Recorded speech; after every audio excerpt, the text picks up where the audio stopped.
Hi everyone, welcome to today's video. I'm Mary Felling, physical therapist, and today we're going to do a wonderful myofascial release technique for the piriformis muscle. So if you're somebody who suffers with sciatica, low back pain, IT band syndrome, yes, hip pain or tight hips, this is for you. So all you're going to need is your chair, and you're going to lie on your back.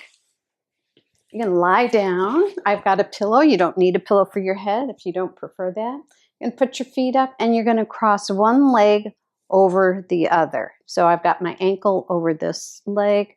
I'm going to do it this way so you can kind of see the actual end of the foot and how this looks.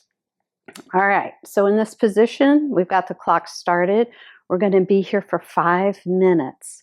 So in this position, the top leg is the thigh, is the piriformis that's getting released. Actually, I'm going to switch so I can point to what's going on here. So right now, this whole lower hip area, so the glutes are actually getting a nice stretch in here too. For some of you, this position might really put so much of a stretch in the piriformis it's a little too much for you. That's okay, just move your resting leg on the chair back a little bit, and that'll take the stretch off there.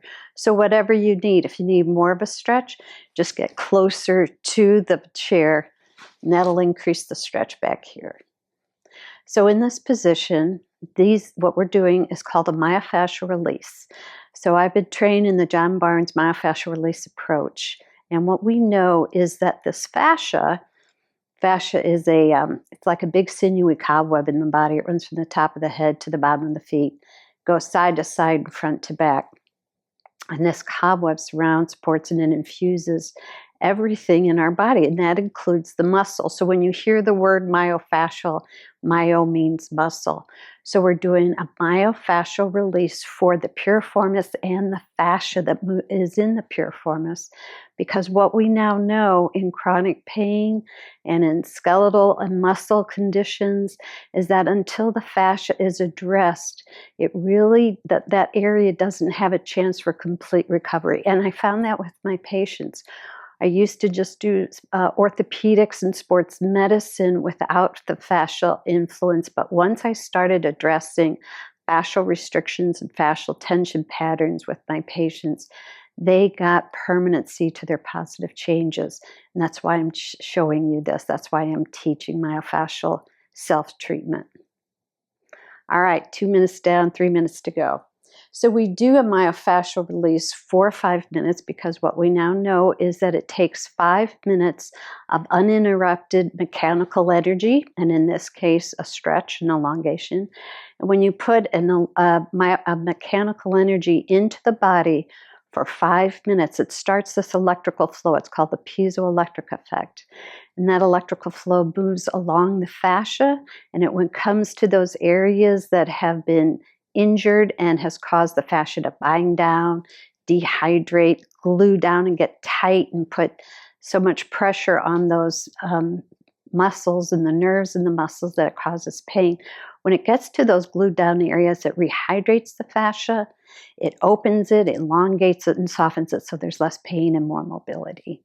And by the way, a myofascial restriction could create up to 2,000 pounds of force per square inch.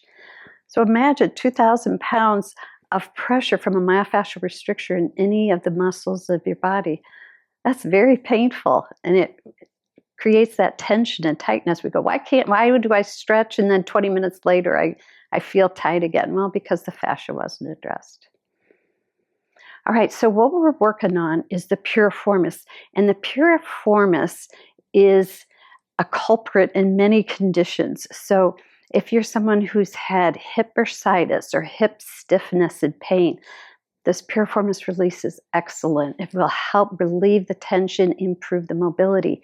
If you're someone with low back pain or that SIJ pain, a lot of times the piriformis is so tight that it's creating pressure into that SIJ joint and creating pain up through the low back. So this is great for those conditions too.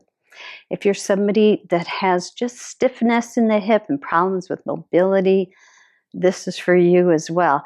And if you're interested in my channel, I have a lot of other videos that addresses hip pain and stiffness, bursitis, low back pain.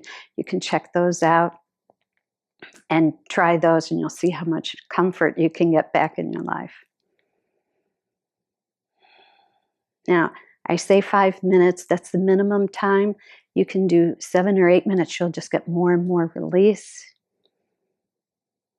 As you're doing this, you may feel symptoms going down your leg or start going up to your shoulder, different places. That's great. It just means the fascia is getting addressed, it's softening, and it's creating releases down into those other parts of your body. All right, so we're coming up to the end here. For the purpose of the video, I'm going to stop. For the rest of you, feel free to go several more minutes. And if you haven't already, I invite you to subscribe to my channel so you can continue getting the new uploads as they come out to keep yourself pain-free and enjoying that active lifestyle you deserve. Thanks for joining me. I'll see you in the next video.